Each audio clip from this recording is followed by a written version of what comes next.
Hola banda, ¿cómo se encuentran el día de hoy? Espero que todos estén muy bien y listos para la siguiente historia que se titula Los oscuros secretos de mis primas. Frutas, ¿qué tal todos? Les escribe de nuevo el jefe del mal, para dejarles otra historia corta, pero que ya vamos a involucrar a dos de mis primas, que son del lado materno y que las dos, en efecto, son, así es, unas mamás luchonas.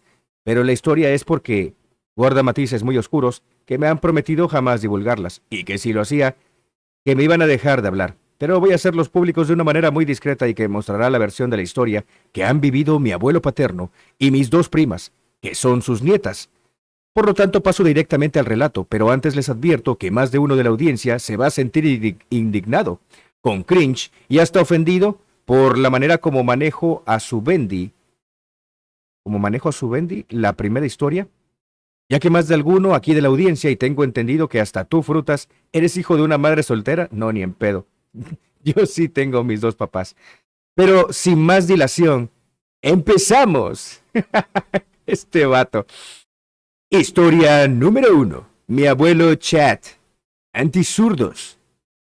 Mi familia del lado materno no se ha caracterizado de tener mucho patrimonio, sino más bien han sido bastante humildes, con pocas comodidades, y mi abuelo materno le ha tocado mucho luchar desde su infancia para salir adelante. Cuando él nació, su mamá murió justo después del parto, allá por el año de 1936. Mi abuelo nació en un pueblo humilde, en la pobreza extrema, con carencias básicas, con poca población, y cuando él necesitaba que lo amamantaran, uno de sus tíos, que ya eran mayores, iba a tocar puertas a casas para que alguna madre que estuviera en lactancia le diera alimento materno, ya que aquellos tiempos no existían fórmulas infantiles ni otras alternativas. Mi abuelo logró sobrevivir a la infancia temprana y sin embargo su papá falleció en 1946, 10 años después de nacer él, me imagino, ¿no? De nacer. Bueno, total, se quedó huérfano a una temprana edad y a él le tocó sobrevivir como lustrador de zapatos. Se ponía a trabajar en el Parque Central, cerca de la capilla del pueblo, cargando por todas partes su cajita de madera, apenas deshecha, su trapo sucio de lustrar zapatos, manos negras, y muchas veces le tocaba pasar las noches ahí. Una vez se celebró un evento de Navidad en el pueblo, y llegó una señora de la época, muy opulenta, de la clase alta sociedad, con su vestido de gala. Ofreció dar un pequeño banquete a todo el grupo de niños que asistieron a dicho evento, y ella se puso a dar abrazos de Navidad a todos los niños. Pero cuando vio a mi abuelo en ropas andrajosas y un poco sucio por su oficio, él fue el único niño que no recibió abrazos de esa señora, de todos los niños del pueblo. Dicho rechazo le dolió y le marcó de por vida a mi abuelo. Y ha sido, según a mi interpretación, la primera red pill que ha recibido en su vida. En los años siguientes, mi abuelo tenía un tío que era telegrafista, el cual era el WhatsApp de la época, y él se fue poco a poco apegando con él, rápidamente. Mi abuelo aprendió el código Morse y la destreza de manejar las señales eléctricas del telégrafo. En un país donde aún existía y sigue existiendo tasas de analfabetismo grandes, me contaba que le llegaban mensajes en palabras muy concisas, utilizando bien los pretéritos perfectos simples como págame, hoy, si no matarte. Ay, ay, ay. Cuando mi abuelo ya era un telegrafista profesional, se mudó al otro extremo del país y ahí conoció a mi abuela, con quien procreó y tuvo 4 hijas y un hijo, entre ellas unas gemelas, del cual una de ellas nos vamos a centrar en esta historia. Mi abuelo, después de ser telegrafista, emprendió un periódico local para su pueblo, del cual él empezó a ganarse muchos enemigos a muerte, ya que empezó a criticar y a desvelar los vejámenes del conflicto armado interno que impulsaba la agenda del Pacto de Varsovia durante la Guerra Fría, quienes eran unos zurdos guerrilleros comunistas de mierda, con caca en la cabeza. Eso lo agregué yo, amigos, a ganar, a ganar simpatía con ciertos presidentes de la República que eran de derecha y escribían artículos contra el comunismo, de porquería, la guerrilla, la violencia y el conflicto de la época y a favor del ejército. Cuenta que él golpeó una vez a un guerrillero con su con su cámara Minolta en la cabeza, y hasta tuvo que huir por su vida, pasando por campos rurales y atravesando cercos alambrados, y casi que le llovían unas balaceras. Cuando ya todos sus hijos crecieron, casi en la época cuando terminó el conflicto armado, él se divorció de mi abuela y se dedicó a la vida alegre. Ir de mujer a mujer joven. Le pagaba sus gustitos a ellas, le daba dinero para cargarle saldo a sus teléfonos y se había separado de la familia un tiempo. Dicha imagen le había quedado a mis primas, diciendo que todos los hombres son perros, incluyendo también el de sus respectivos papás, saliendo uno de borracho y tacaño, el otro que incluso fue un chat a quien llamaremos el Canche, que preñó a 5 mujeres en una fábrica licorera donde él trabajaba, para que posteriormente lo corrieran de su trabajo y que incluso después él se salió del closet y resultó ser gay. Y hasta se metía con compañeros de la escuela de mi primo. Ahí está el amigo gay, amigos. Dichos rumores de gay hasta lastimaron a mis propios primos, que hoy en día se trauman de ese hecho. Después, cuando murió mi tío, se aparecieron los 5 hijos que eran los hermanastros de mis primos, con facciones muy similares a ellos y ya profesionistas, ya que mi tío, el multicolor, el plumífero, les había dado a cada uno educación, y que por esa razón mi tío no tenía dinero para sus hijos oficiales, sino que le daba más manutención a los hijos fuera del matrimonio. Los hermanastros vinieron a buscar a mis primos para ver si mi tío les había dejado alguna herencia, cosa del cual ya la familia de mi tío pues carecían de patrimonio, puesto que sus hijos ilegítimos no pudieron reclamar ninguna herencia.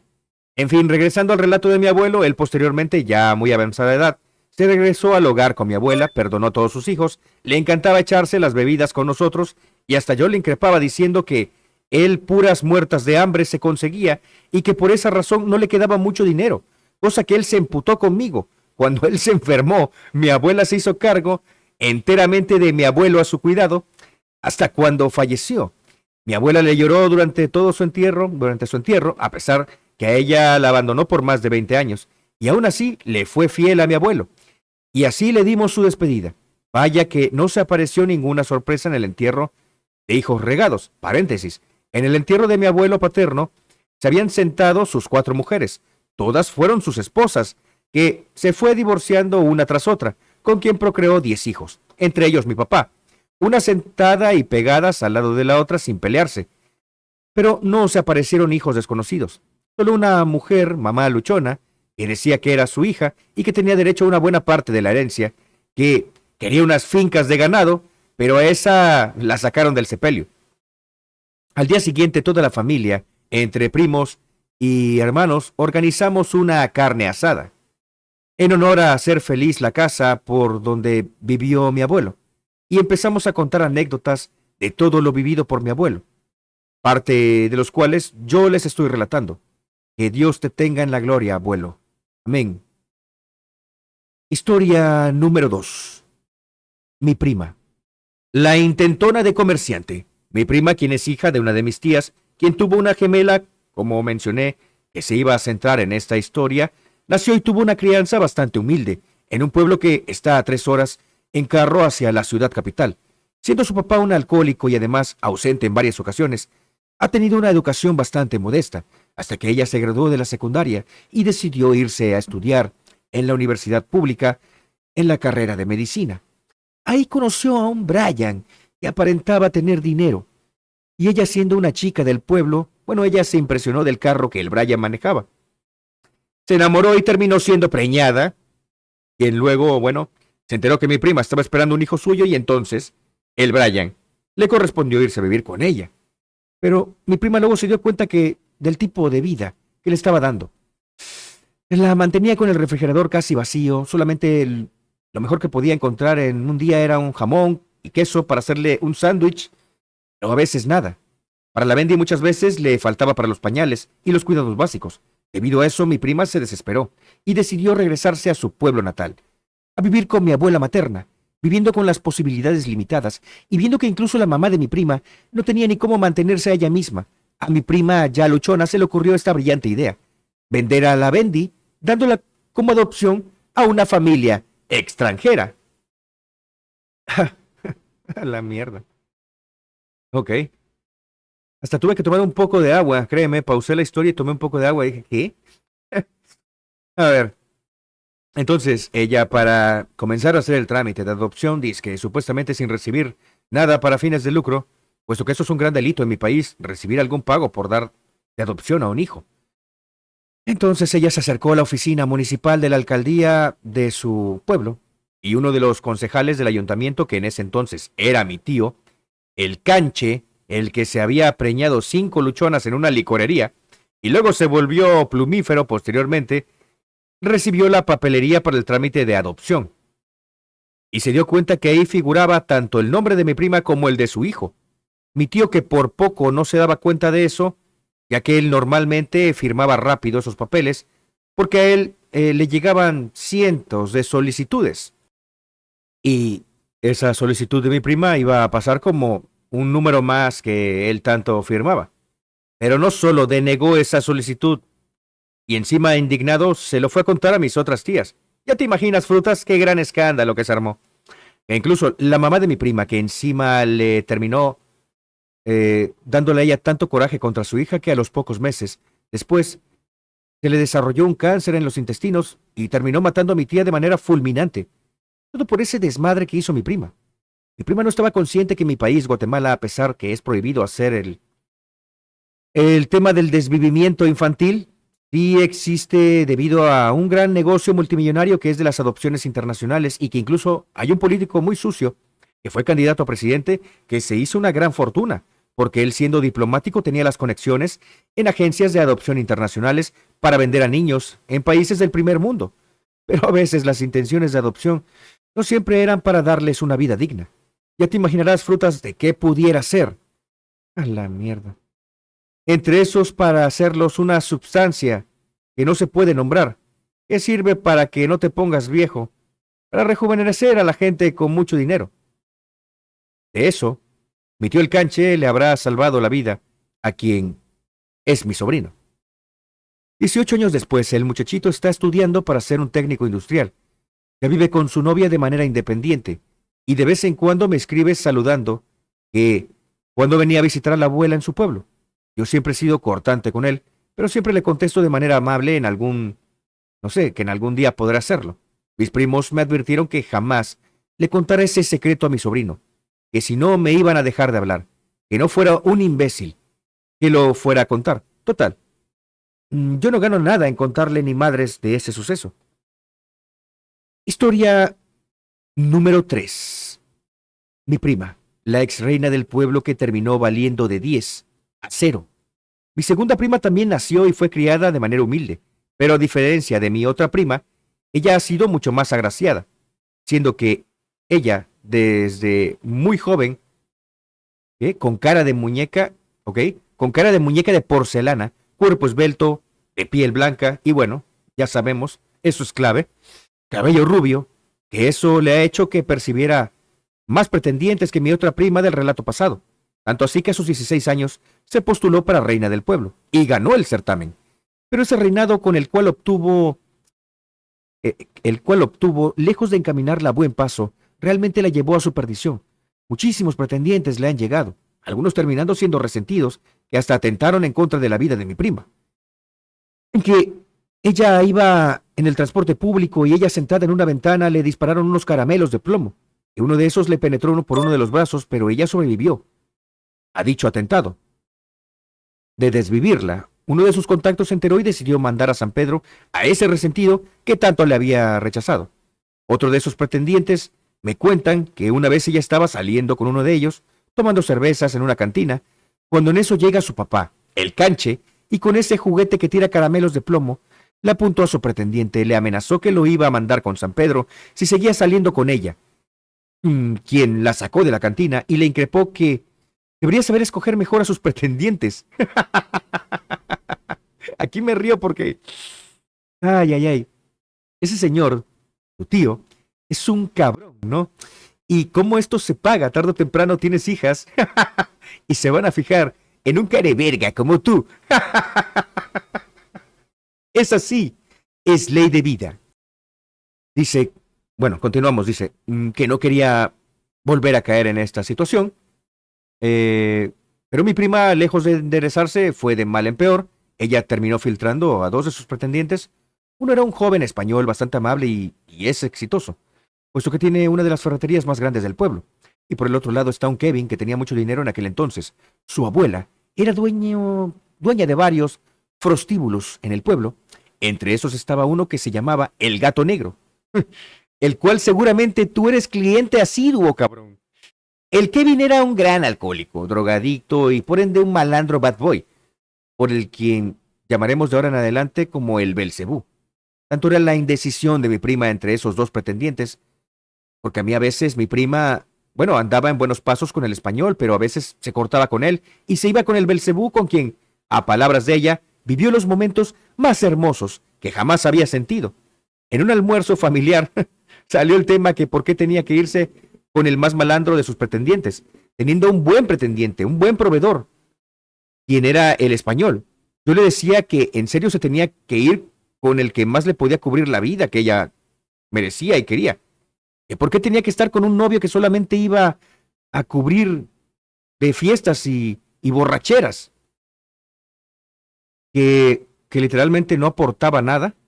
A lo que ella solo me contestó, es que, ¿acaso no debo yo hacerle caso al corazón? Así es, tu prima sí sabe. Tu prima yo creo que escuchó las historias del Sargento 36 y ella sí sabe que el amor existe, amigos.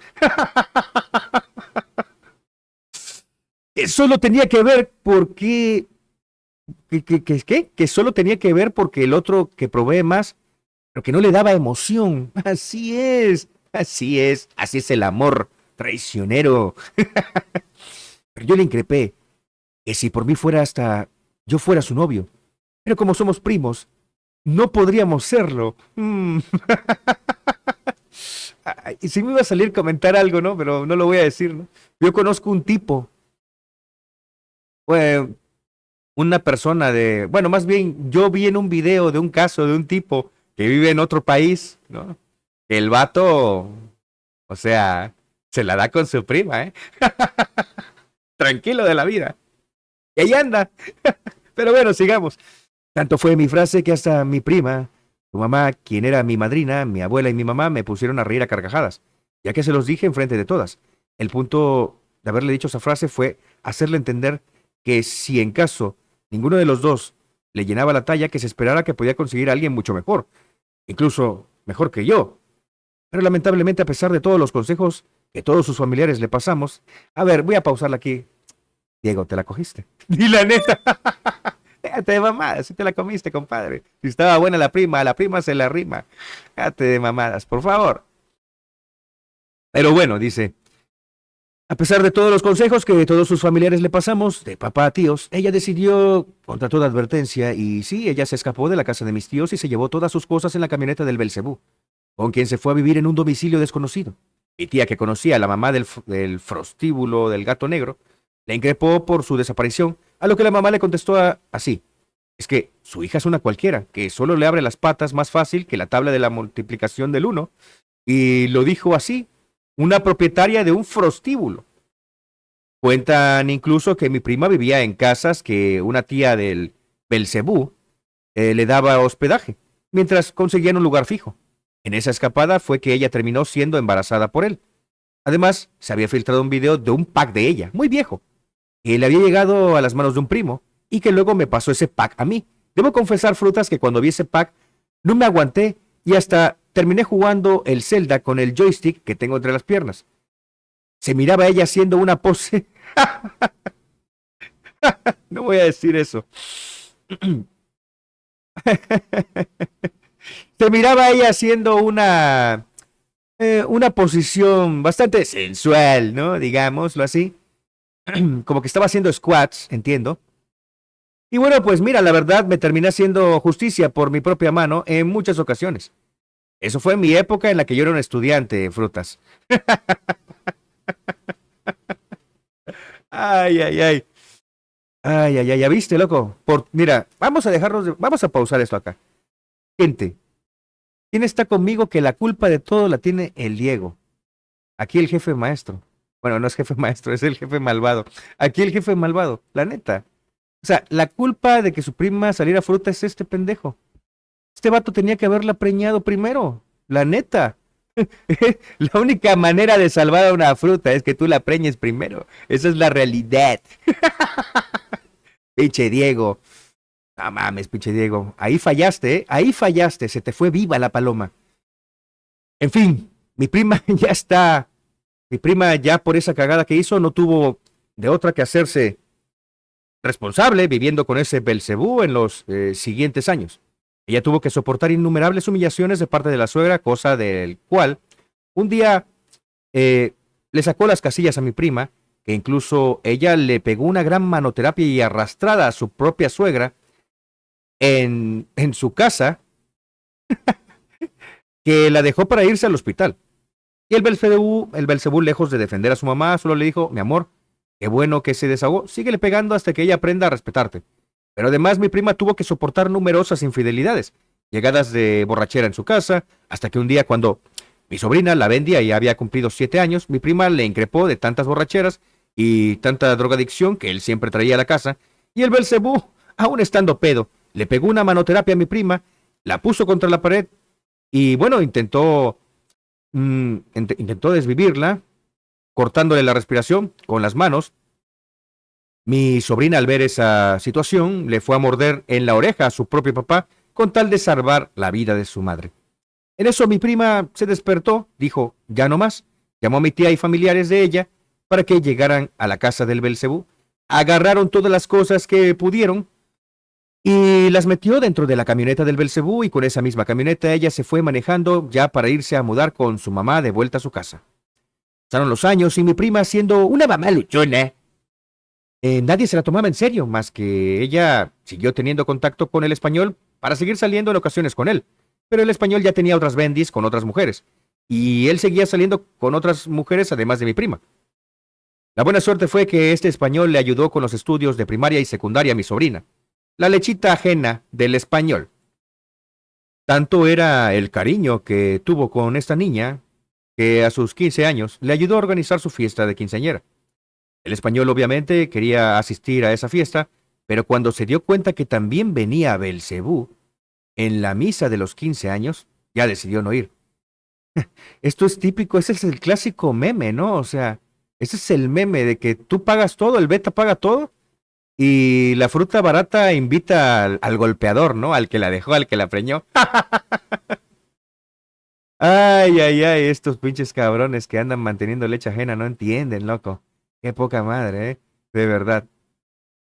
Y bueno, dice acá, él decidió no ir y el español pues no se presentó ni a la misa ni a la fiesta de los 15 años. Yo vi a Belcebú solamente en la misa, cuya presencia incomodaba mucho a su hija, que se mostraba muy distante. Pero luego me enteré que la niña ya estaba enterada que su propio papá no había puesto ni un solo centavo para sus 15 años y que quería irse de gratis a la fiesta de su hija. Pero ya cuando fue la fiesta en un hotel, cuando él estaba a punto de entrar, salió mi prima de la fiesta y le dijo que él no estaba invitado ahí, a la fiesta de su hija, a lo que Belcebú se quedó afuera. Pero irónicamente sí fue a la fiesta la mamá de Belcebú y sus otros hijos, hermanos de él, pero, pero no él. Vaya familia, ¿eh? Lo más cabrón es que la abuela de este tipejo, la mera dueña del gato negro, bisabuela de mi sobrina, le tenía mucho amor a su bisnieta y quería dejarle una bonita casa de herencia para ella. Pero los hermanos de la mamá del Belcebú, los tíos, a los tíos abuelos, al saber que ellos podían perder esa casa, decidieron manipularla y la convencieron que se fuera a cenar a algún otro lado, lejos de esa fiesta, para que no viera a su bisnieta. Mi sobrina, sacada de onda de por qué su bisabuela no había ido a su fiesta, hizo buscarla al otro día pensando que le habían despreciado su invitación a la fiesta. A la vez, mi bisabuela pensó que la bisabuela pensó que la niña la despreció a ella a no invitarla a la fiesta. Pero lo llevaron a mi sobrina a visitar a esa señora y puesto que iba con mi prima, la luchona, acompañándola, los tíos le dijeron que solo su hija podía entrar a la casa, pero que no le dejaban entrar a mi prima, que esperara afuera. Total, se reconciliaron mi sobrina con mi bisabuela, a pesar de la malvada jugada que le hicieron los tíos. Desconozco cómo quedó al final el testamento de esa casa. Hace poco se celebró un juicio de paternidad entre mi prima y el Belcebú. y lo demandó a él por pensiones caídas por el cuidado de la niña. Mi prima le dijo que desde que ella se separó de él, el papá de la niña jamás le ha pasado un solo centavo de manutención. Belcebú le dijo al juez que él había quedado pobre, que tenía dos cuentas bancarias, una de apenas $20 y la otra en cero. Él estaba desempleado, que no tenía ningún negocio ni ocupación. Además, le dijo al juez que mi prima ya tenía una pareja, padrastro de la niña, el español, que cubría todos los gastos para mantener a la niña, que por qué mi prima no le reclamaba la pensión obligatoria a él. A lo que eso hizo que el juez se encabronara más y él le contestara al Belcebú: usted como ser humano no vale una miseria como persona, porque usted fue responsable de concebir a su hija, y por ende, usted debió hacerse cargo de toda la crianza de la niña. Mi prima, viendo que Belcebú había regado con el juez, con esa aclaración, aprovechó y le pidió al juez que le diera toda la patria potestad de su hija, porque ella ya no quería tener algo que ver con él, porque ella quiere sacarla del país e irse a vivir a Estados Unidos con su abuela, quien ella ya es ciudadana norteamericana, y que con ella, bueno, tiene posibilidades de nacionalizar a mi prima y a su hija con ciudadanía americana por el vínculo familiar, a lo que el juez se lo concedió, y muy pronto se van a ir a vivir a Estados Unidos con mi prima y con su hija. Mientras tanto, la familia de Brian, particularmente la mamá, había malgastado su fortuna gastando a diestra y siniestra, eso durante los tiempos de la pandemia, mientras estaban cerrados los prostíbulos, evento en el cual ellos no se pudieron recuperar monetariamente y por ende quedaron pobres, viviendo el día a día. Ellos antes tenían dinero. Mi mamá me cuenta que ella conoció muy joven a la mamá del Belcebú, cuando eran estudiantes, y ambas fueron compañeras de cuarto en la misma habitación. La mamá de este tipo llegaba en un BMW de los años 70, color verde, a la escuela, producto del prostíbulo del Gato Negro, y con eso se llevaba de paseo a mi mamá a fiestas en su época de juventud. Ahora la señora vive en un lugar humilde compartiendo con el miserable de su hijo. A la fecha de hoy, como dice el dicho, el abuelo trabajador, el hijo derrochador y el nieto un pordiosero. Cierro este relato, frutas, sin ninguna moraleja. Espero yo terminar pronto el relato de la tercera parte de la memoria de mis frutas tristes. Me despido atentamente, el Diego. A ver, no hay moralejas, ¿no? Realmente de estas son cosas tan repetitivas, ¿no? Esto es como un desahogo, pudiera ser para ti. Eh, me gustó mucho la historia de tu abuelo, ¿sabes? Me hiciste recordar al mío. Sinceramente, ¿eh? Hubo un momento cabrón que se me hizo un nudo en la garganta. Este, pero la verdad que, bueno, es una historia bastante variada. Comentaste sobre toda tu familia. Mira, yo creo que exageraste, y eso sí te lo voy a decir. Yo, o sea, yo me esperaba unas frutas de mierda, brother. O sea, a ver, la que iba a vender al hijo es así, pero yo me imaginaba, no sé, que la segunda o algo así, que iba a matar a la tía o a la mamá o al abuelo, no sé, una cosa loca, ¿no? Pero bueno, terminó siendo la típica y bristofílica que por tu culpa salió preñada de un bueno para nada. Así es, amigos, así es. Todo esto es culpa de Diego. Todo, absolutamente todo. Así que por favor les pido que vayan directo a la caja de comentarios y se caguen en Diego. Le digan que es un cobarde y un poco hombre por no haber embarazado a su prima y salvarla de las garras de Belcebú. Te mando un abrazo, pinche Diego. Cuídate mucho y estaré esperando tu historia. Y bueno, muchachos, si les gustó la historia, por favor regálenme sus likes, comenten en la caja de comentarios, puteen al Diego, ¿no? Por no haber salvado a su prima, principalmente eso. Suscríbanse al canal si aún no lo han hecho, pero sobre todo, comparte esta historia con ese amigo tuyo que tiene una prima bien buenísima, hasta que se cae de buena la tipa. Y no tiene ni idea que si no la preña, te la va a quedar un muerto de hambre que no sirve para nada, drogadicto asqueroso. En fin, nos vemos la próxima vez. Adiós.